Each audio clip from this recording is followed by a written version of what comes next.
Why don't you begin by telling us about the genesis of this album, where the idea came from, how it developed, how it came to fruition?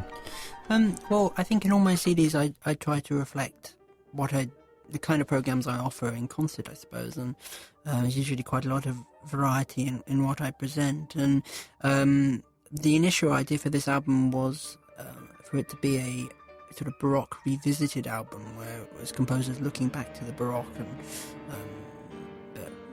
composing pieces inspired by the Baroque, but perhaps in their own particular style. And I decided then to expand that to reflect what I was doing at the time, and the idea of a CD where all the composers were sort of paying homage or tribute to something in particular. And there is a Baroque strand through some of it that remains. There's the Busoni Chopin, which is, of course, Busoni looking back to Bach, and similarly in Mendelssohn's Preludes and Fugues, of which two are presented here. Mendelssohn really looking back to that era.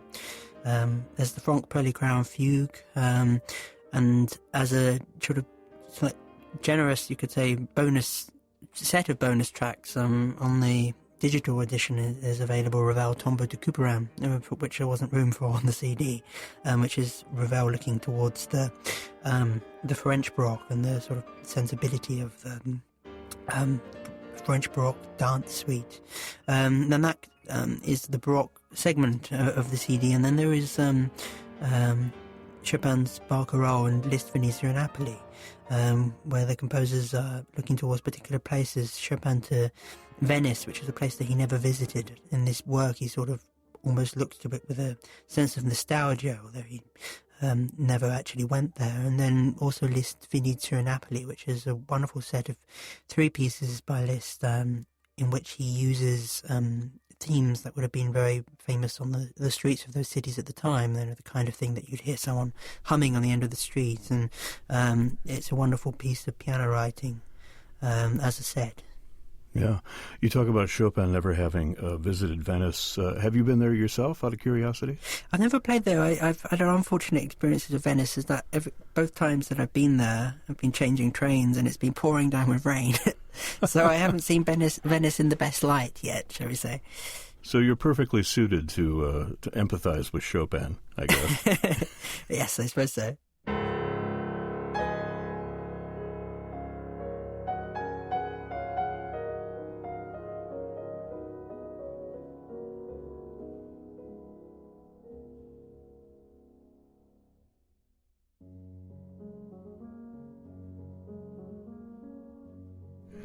I'm curious, I can see the Baroque connection, and I can see how it may have grown out of this idea of kind of a nouveau Baroque. How did you decide to bring in the Italian influence with Venice and with Naples? Well, I suppose I was thinking, I'd been playing the Chopin Barcarolle in previous seasons, and I decided to bring back Venezia and Napoli.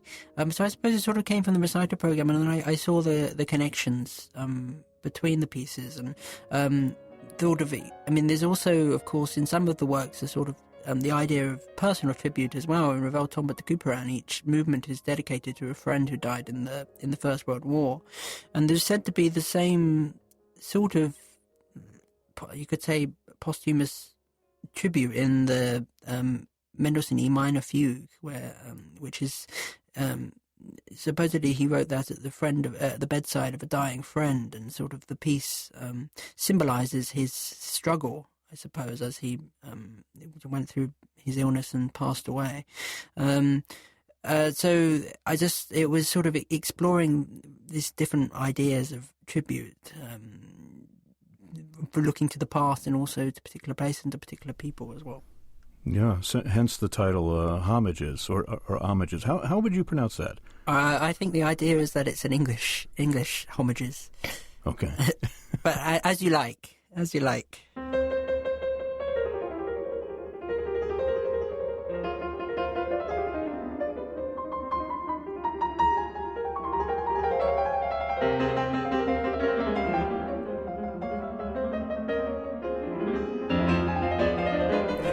Well, it almost begs the question a little bit, perhaps what composers or musicians or influences in your life you would pay tribute to, if you put yourself in that position?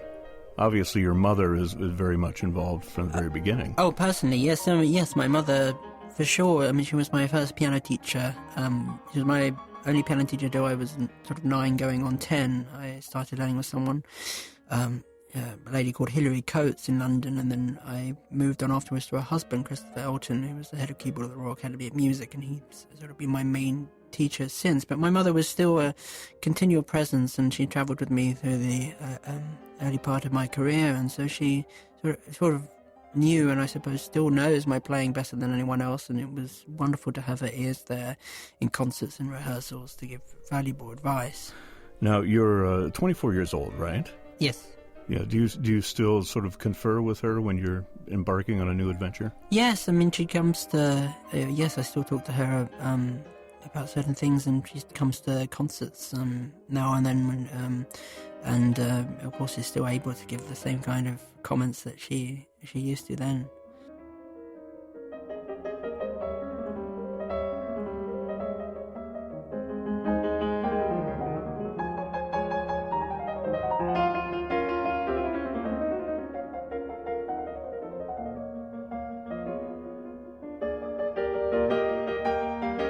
Well, how would you characterize the music that you're attracted to? I mean, do you have a criteria for that? Do you have favorite composers that you tend to gravitate toward? Are they pieces of music that you've been playing for a long time, or how do you choose what you want to work on?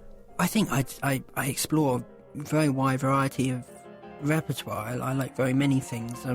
I think sort of historically, when I was younger, I had more of an attraction to music of the Romantic era.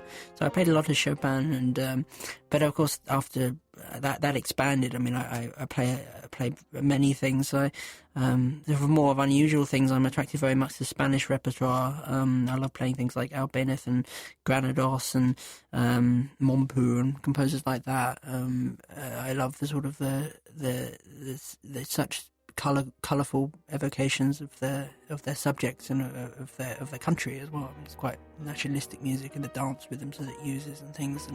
And I've always been quite attracted to that. But also, Ravel is a composer I love. I played a lot of his music. I think that comes from when I was quite young. When I was 11, I won the keyboard final of a BBC Young Musician, which is a national competition here, and as a consequence, in the final, I played with a professional orchestra for the first time with the BBC Scottish Symphony, and we did Ravel G major. So I think there are these seeds of things that were planted when I was young. So I suppose I pick out Ravel as a composer who really appeals to me. But I love Beethoven and Mozart and Brahms. I'm really enjoying at the moment. I've been performing Brahms' first concerto, and I have some more concerts with that in January, and it's just such glorious music. I played a number of his chamber works before. I actually played very little for solo piano, but it's been a wonderful thing, to sort of new venture for me to undertake that piece.